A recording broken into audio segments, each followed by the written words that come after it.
Pope Francis appeared to be in good health yesterday as he traveled to a juvenile prison outside of Rome, where he washed and kissed the feet of a dozen inmates. The pontiff was hospitalized just last week and treated for bronchitis. This comes ahead of a very busy weekend for the Pope, with Easter Sunday fast approaching. Joining us now to discuss the Pope's health is Monsignor Anthony Figueiredo. So Pope Francis will have this busy schedule in the build-up to Easter Sunday. Are there any concerns right now for his health? Two issues at stake here.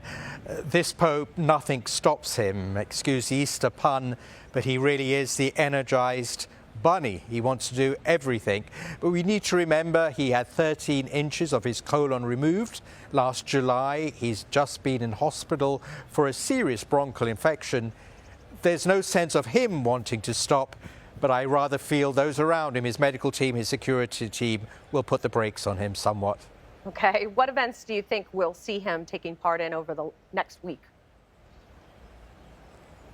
Well, you just mentioned this amazing event last evening where he washed the feet of 12 young people in a juvenile center, and he told them we need to help each other. Tonight, Pope Francis will go to the Colosseum, where so many martyrs arose for the faith.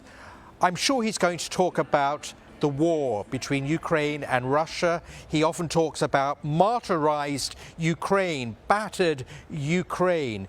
And then the great Easter Vigil tomorrow evening, and on Sunday, his address to the city of Rome and to the world, where he again focuses on some major problems, challenges that the world faces, whether that's war, hunger, migration.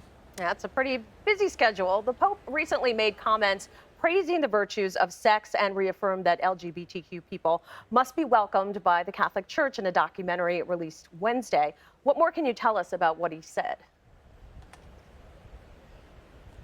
Pope Francis said something beautiful, that sexuality is one of the greatest riches that God has given us. So it's something beautiful to express one's sexuality.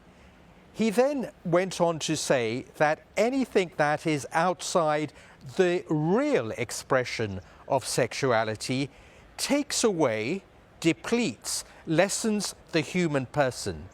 In the Catholic Church, that means anything outside of marriage. At the same time, Pope Francis was very clear. Everyone is welcome in the church. I have no right to exclude anyone. Pope Francis has often said that the church is not a prize for the perfect, but it is a field hospital for everyone who needs care and love. Everyone is a child of God. Everyone is welcome to the church. That includes every LGBTQ person. And going back to the Pope's health, do you think we're going to see him beginning to scale down public engagements? I don't think we're going to see Pope Francis scaling down those engagements. He has a full schedule of activities in the busiest week of the church this week, and then he's preparing to go to Hungary. You know, Hungary's in the center of Europe, and he really wants to be there again. Remember that major world wars have begun in the center of Europe, and I think he wants to be a man of peace and really put peace on that agenda. In a word, nothing will stop Pope Francis. He has great zeal, he has great stamina, and he wants to go to the end. Monsignor, thank you.